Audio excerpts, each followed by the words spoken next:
Hello दोस्तों, physics की दुनिया चैनल पर आपका स्वागत है। हम क्लास 12 का चैप्टर पढ़ रहे हैं 7, जिसका नाम है गतिमान आवेश तथा चुंबकीय क्षेत्र। आज इसके न्यूमेरिकल्स देखते हैं। पहला सवाल है आपका,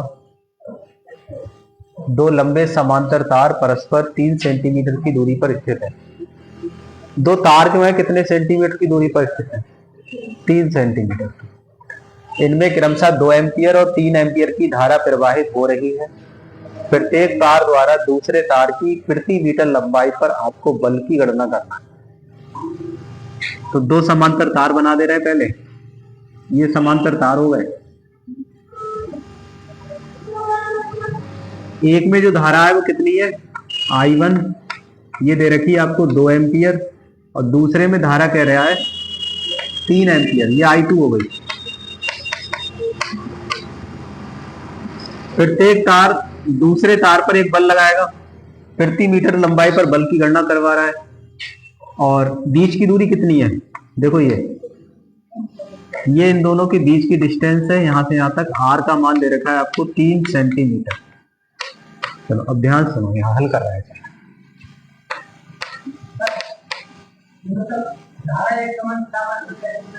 जब कुछ ना दिया हो तो एक समान मान लो। बिल्कुल, जब सवाल कहे कि विपरीत दिशा में बह रही है तब विपरीत मानो, और जब कुछ भी ना कहे तो आप तो एक जैसी मानो। ठीक है, चलिए। तो यहाँ पे जो आर है वो 3 सेंटीमीटर है, तो इसे मीटर बदलो। 3 गुणा 10 की पावर -2 मीटर। I1 हमारी 2 एम्पियर है, I2 हमारा 3 एम्पियर है। पूछ क्या रहा है हमसे? प्रति मीटर लंबाई पर बल। प्रति मीटर लंबाई पर बल का मतलब है तुमसे F/L पूछ रहा है, केवल F नहीं, F/L पूछ रहा है। तो सूत्र क्या है बताओ? समांतर तारों के बीच धारावाही, और लिख लेना, धारावाही समांतर तारों के बीच बल कितना लगता है? F/L प्रति एकांक लंबाई पर μ0 I1 I2 बटे 2πr। ये था बल का सूत्र। अब इसमें आपको मान लगाना है बस। μ0 का मान जानते हो आप, 4π गुणा 10 की पावर कितना होता है? -7। I1 2 लगा दो, I2 3 लगा दो। ठीक है, 2π और r बता दो, 10 की पावर -2। पाई से पाई कट कैंसिल, 2 1 कम 2, 2 दूनी 4 हो गया, 3 से 3 कैंसिल हुआ। तो F/L कितना आया? 2 दूना 4, और 2 कम कर लो, इसमें से 7 है, -5 -2 कर लो, -2 से -2 कैंसिल हो गया, तो -5 ही तो बची है। -5 मात्रक बल का न्यूटन, और बटे में L है, इसका मतलब मीटर। न्यूटन बटे मीटर, यही आपका आंसर है। उठा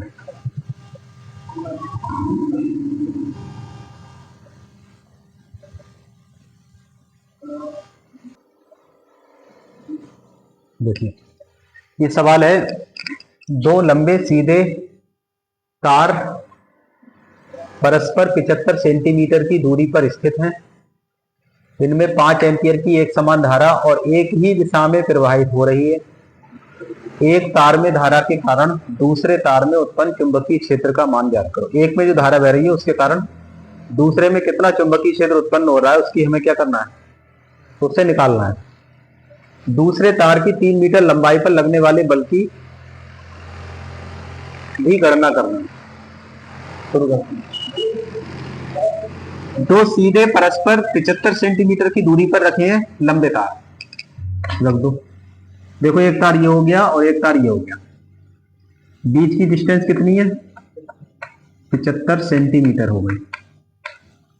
आगे 5 एम्पियर की समान धारा और समान दिशा में बह रही है दोनों में। इसमें भी 5 एम्पियर की है, I1 भी 5 है,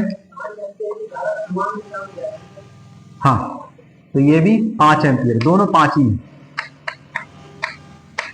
इनमें है, इनमें का मतलब दोनों। ठीक है, एक तार में धारा के कारण दूसरे तार में उत्पन्न चुंबकीय क्षेत्र की गणना कीजिए। चलो एक के कारण हम दो पे चुंबकीय क्षेत्र की गणना कर रहे हैं। अब जो धारा समान है तो फिर बराबर ही होगा चुंबकीय क्षेत्र, ठीक है, और दूरी भी सेम है। तो ये बाद में पढ़ करते हैं, ये वाली हिस्सा बाद में पढ़ेंगे, पहले इतना हल करो। तो मुझे बताओ इसके कारण यहाँ पे चुंबकीय क्षेत्र किधर बनेगा? क्रॉस बनेगा। अंगूठा धारा की दिशा, उंगलियां मुड़ने की दिशा, चुंबकीय क्षेत्र की दिशा। तो यहाँ क्या मिलेगा? क्रॉस। तो एक के कारण, इस एक के कारण चुंबकीय क्षेत्र यहाँ B1 तो ही होगा। इस B1 का मान निकालना है हमें, गणना कीजिए, B1 का मान निकालना है आपको। तो देख रहे हैं तार एक के कारण R दूरी पर चुंबकीय क्षेत्र कितना होगा? तो ये हो जाएगा B1 is equal to μ0 I बटे 2 पाई D होता है तो यहाँ पे R आ जाएगा। सही है, यही फार्मूला है। अच्छा I हम एक के कारण निकालना है तो I1 लेंगे। यहां पर अब देख लो क्या क्या है आपके पास। यहां आपकी जो I1 है वो है 3 एम्पियर और जो R है वो है 75 सेंटीमीटर है।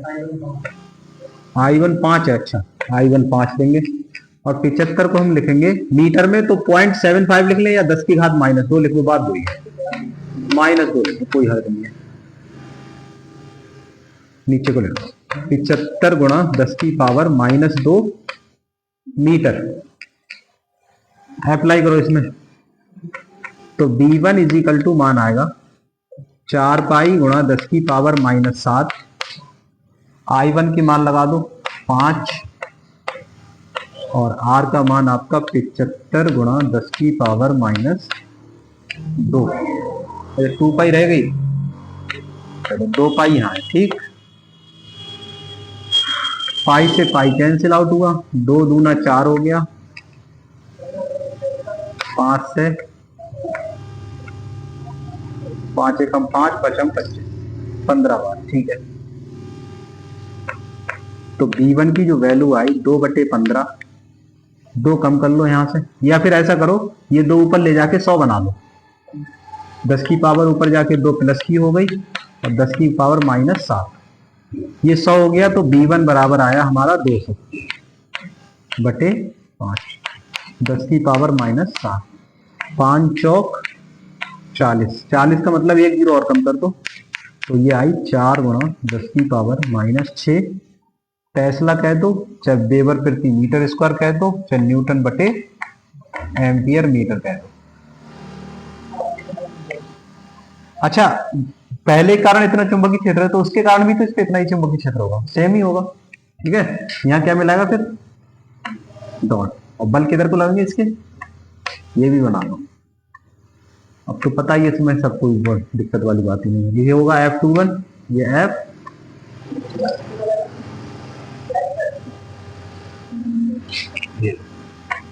खुश रहो आप, ठीक है। आगे सुनो, इससे आगे कह रहा है दूसरे तार की 3 मीटर लंबाई पर लगने वाले बल की गणना करो। दूसरे तार पर 3 मीटर लंबाई पर, तो लंबाई L कितनी है? 3 मीटर। तो दूसरे तार पर पूछ रहा है, तो दूसरे तार पर बल। अब प्रति एकांक लंबाई पर बल नहीं है, अगर प्रति एकांक लंबाई पर होता तो F/L निकालते। तो यहां पर क्या है? केवल बल है, तो बल का फार्मूला F क्या होगा? μ0 I1 I2 और L बटे 2 पाई R। लगा दो वैल्यू, सभी वैल्यू लगाना पड़ेंगे आपको। I1 I2 भी 5, L 3, 2 पाई और R 75 गुणा 10 की पावर -2।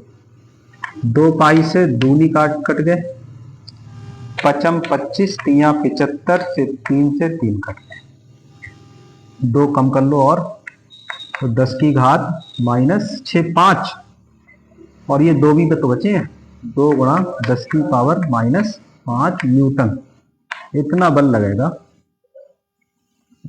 दोनों आंसर हो, उतार लें। अच्छा, यहाँ पे जो थे वो 15 बचे हैं। हाँ 15, ठीक है। तो 5 3 15, 5 6 4/3 आएगा।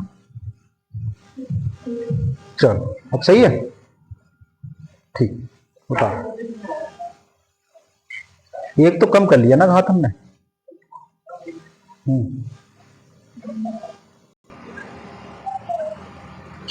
देखिए सवाल है, 2 मीटर लंबे एक तार में 4 एम्पियर की धारा बह रही है।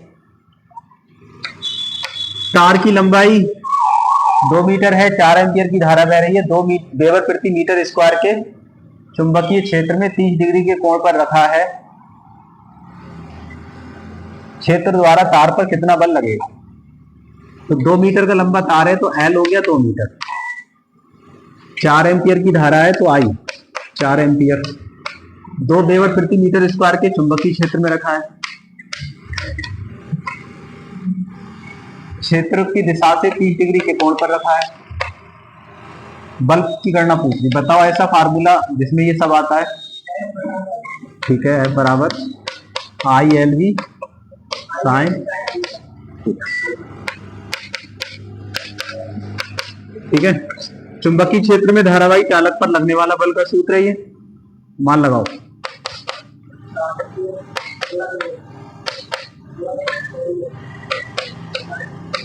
साइन 30 का मान कितना होता है? 1/2 होता है, 2 से 2 कैंसिल, 4 दूना 8 न्यूटन का बल लगेगा। यही आपका आंसर है।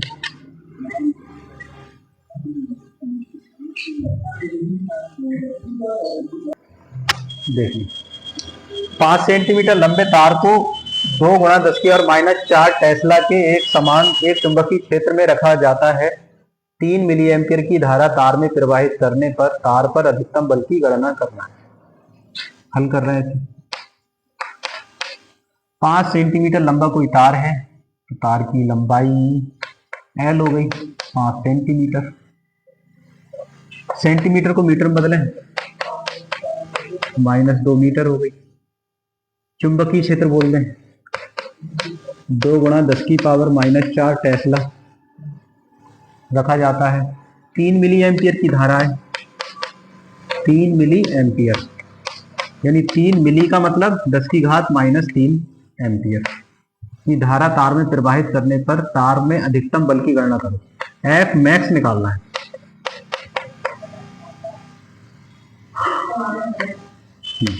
धारावाही चालक तार को चुंबकीय क्षेत्र में रखने पर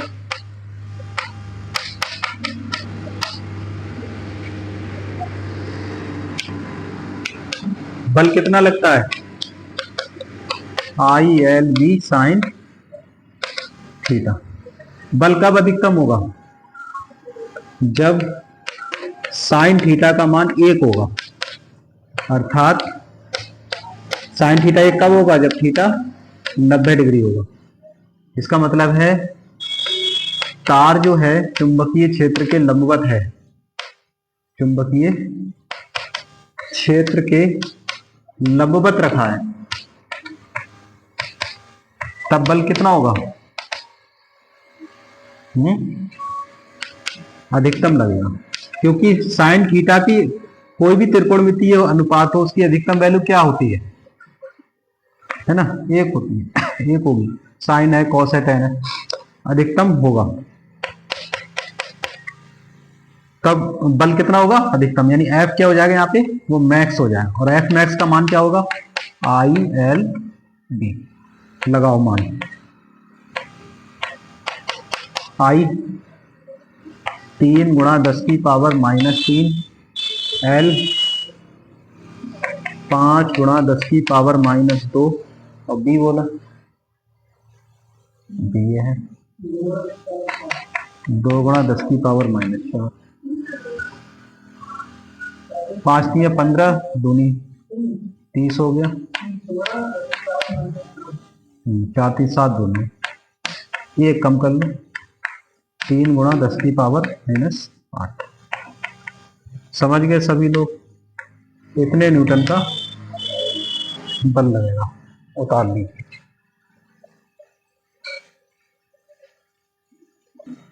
देखिए, एक इलेक्ट्रॉन धनात्मक बाई अक्ष की दिशा में 2 गुणा 10 की पावर 6 मीटर प्रति सेकंड की चाल से गति करता है।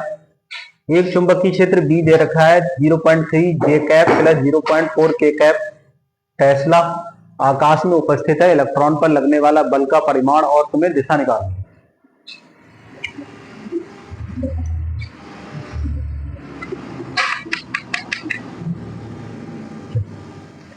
एक इलेक्ट्रॉन धनात्मक बाई अक्ष की दिशा में गति कर रहा है। किस अक्ष की दिशा में? देखो, एक्स अक्ष की दिशा में एकांक सदिश लेते हैं आई कैप, और बाई अक्ष की दिशा में एकांक सदिश क्या लेते हैं? जे कैप, और जेड अक्ष की दिशा में एकांक सदिश क्या लेते हैं? के कैप। ये तुम्हें पता होना चाहिए।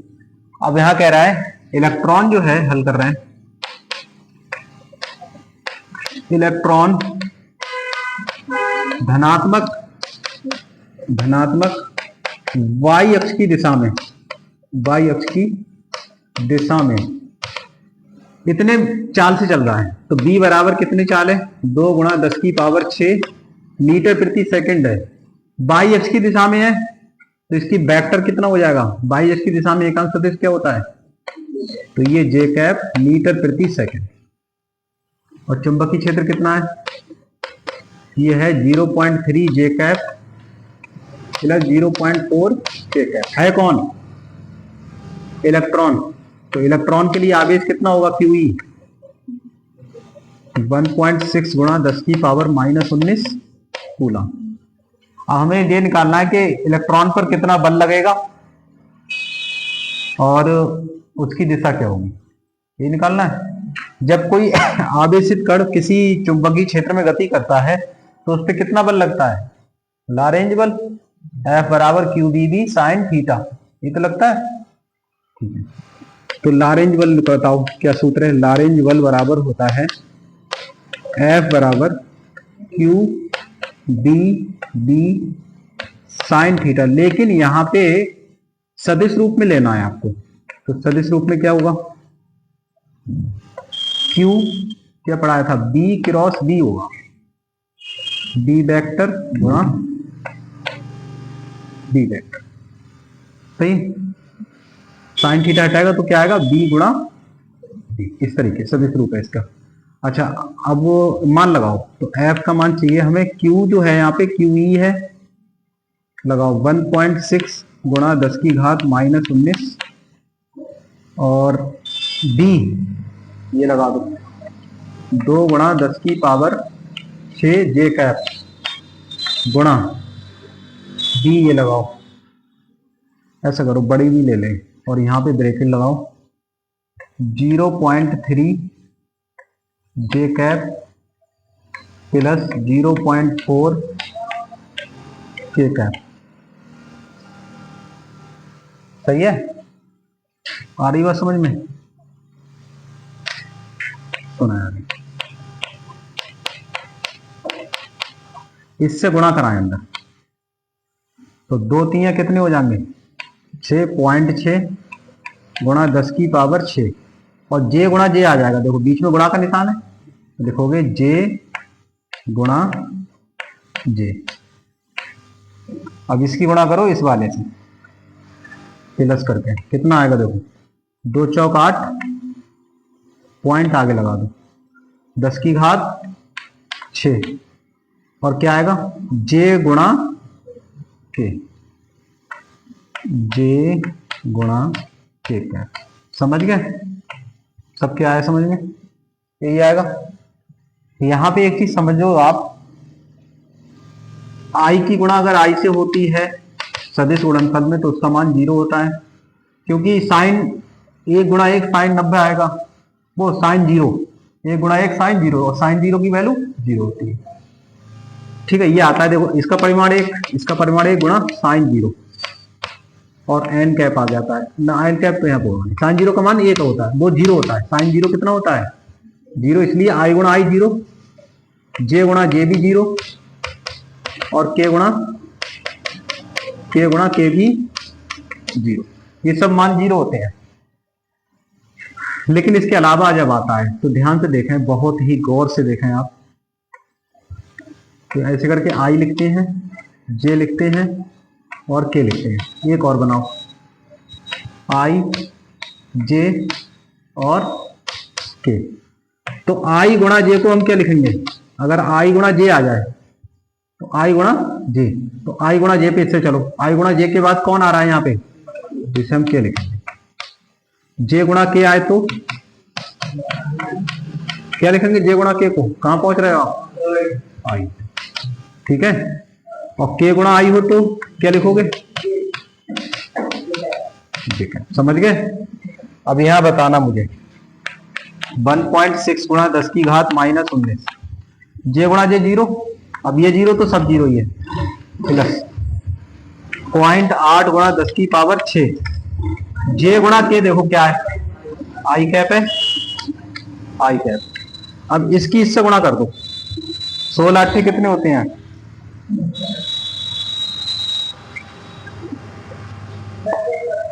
128, ये मिटा देना है, ठीक है।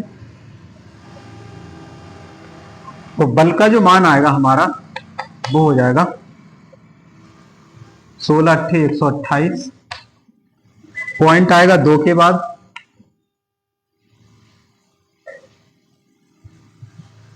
और क्या नाम है इसका, 19 माइनस की, और ये 6 है, 19 में से 6 घटा दो, क्या बची 13, 10 की घात माइनस 13 आई कैप। ये क्या आ गया हमारा बल। अगर यहाँ सदिश रूप है तो इस पे भी वेक्टर लगा, ठीक है, ध्यान नहीं रहेंगे, सदिश रूप लिखाना आपने ये, तो बल पे क्या लगाएगा वेक्टर।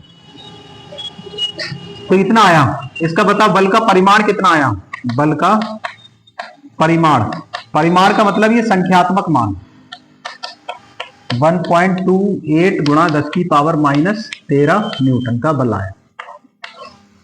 आई क्या कह रहा है, दिशा, दिशा क्या आई, आई कैप, और आई कैप किस में आता है, एक्स वाई जेड, एक्स में, बहुत बढ़िया। तो दिशा हो जाएगी एक्स अक्ष की दिशा में, दिशा में बल लगेगा, किस पर लगेगा ये बल एक्स अक्ष की दिशा में, इलेक्ट्रॉन पर, ठीक है। यही हमारा आंसर है, कोई माने।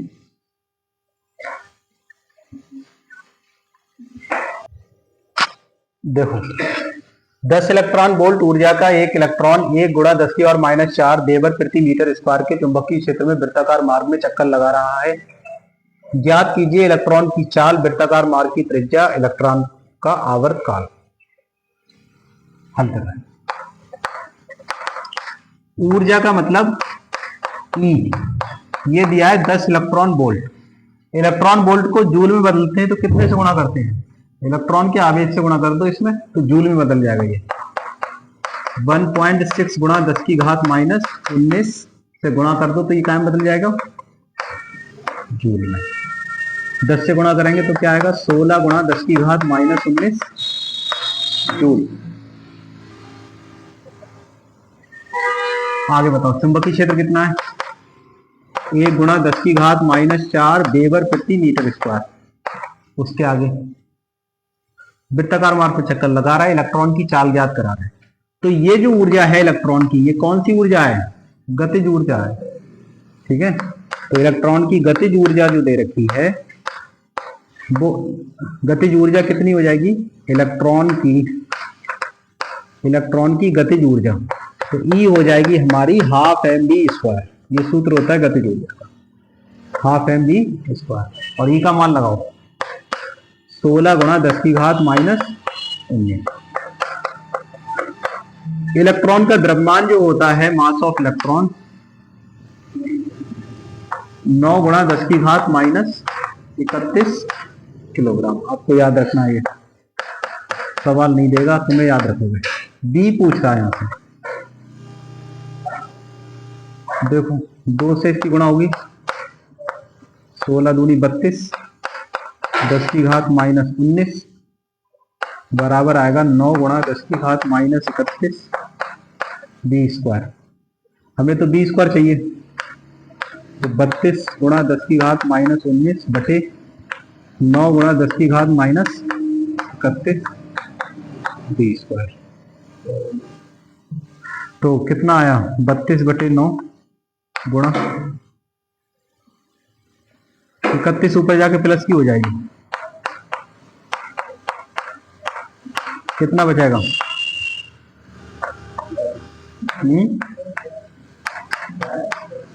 बी स्क्वायर इधर लिखो। देखो 11 में से 9 घटे 2 बचे, 2 में से घटा 1, 12 बचा। 12 ही बचा। अरे भाई 12 ही बचा, क्यों परेशान। अब यहां से बी बताओ, बी निकालो तो इसके ऊपर रूट आएगा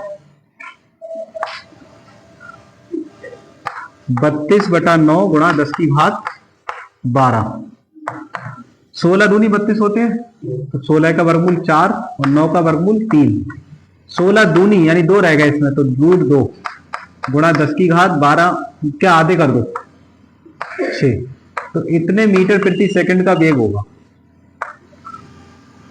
और पूरा रिजल्ट निकालना है तो आप ऐसा करें 4 बटा 3 और 12 का मान लगाएं रूट 2 का, 1.414। अब ऐसा करो 3 से काट लो इसे, 3 चौक 12 क्या बचे 2, 1 21 हो गए, 3 सत्तो 3 चौक 12 2 बचे 21, 3 सत्तो कितना रहेगा, तो 4 सत्तू 28 के 8 हासिल 2, 4 चौक 16 17 18, 1.88 गुणा 10 की पावर 6 मीटर प्रति सेकंड। तो ये आ गया आपका वेग। वृत्ताकार मार्ग की वो चाल पूछ रहा है इलेक्ट्रॉन की, वो ये हो गई। अब वृत्ताकार मार्ग की क्या पूछ रहा है, त्रिज्या। त्रिज्या का फार्मूला क्या है बताओ, चलो उतार लो पहले इतना।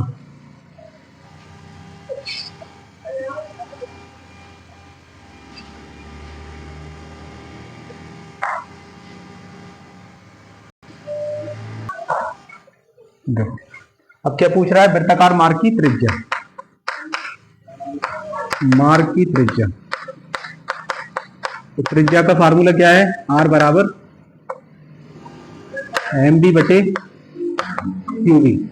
अब क्यू यहाँ पे इलेक्ट्रॉन है, तो आर का मान लगाओ एम 9 गुणा 10 की घात माइनस 31 और बी आपने ये निकाला 1.88 गुणा 10 की पावर 6 बटे क्यू 1.6 गुणा 10 की घात माइनस 19 और बी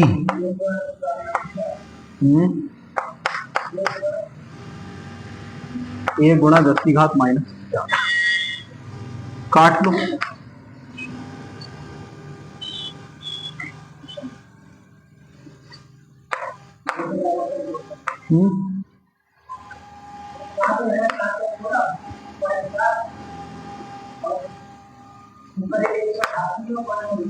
देखो 16 एकम पॉइंट ऐसे करो,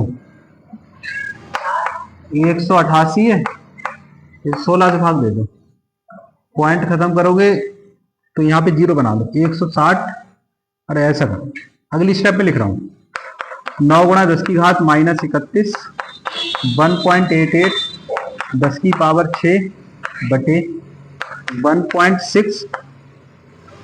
19 और 4 कितने हो गए 23। ये 0 बढ़ा लो और यहां से पॉइंट से पॉइंट है। अब काटो, 4 से कट रहा है, 4 चौक 16 4 सत्तो 28, 4 चौक 16 4 सत्तो 28, 4 चौक 16।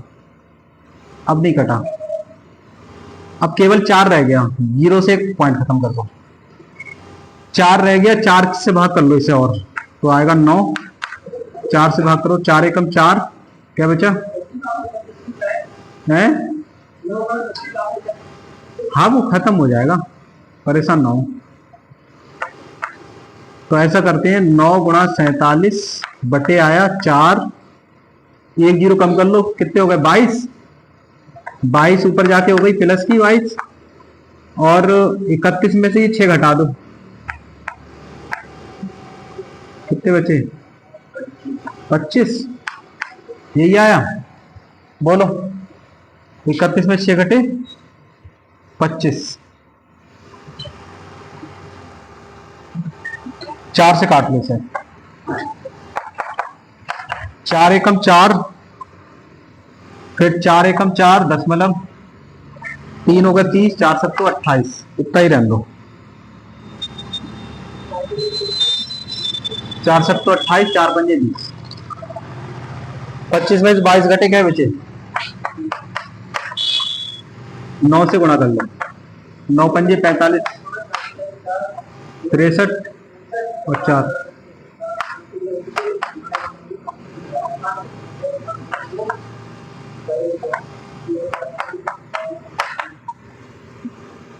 और हमें पॉइंट लगाना है यहां पे,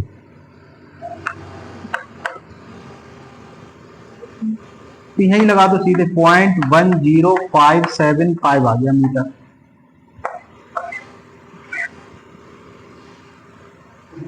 सही है। और आवर्तकाल का फार्मूला क्या होता है, टी कितना 2 पाई एम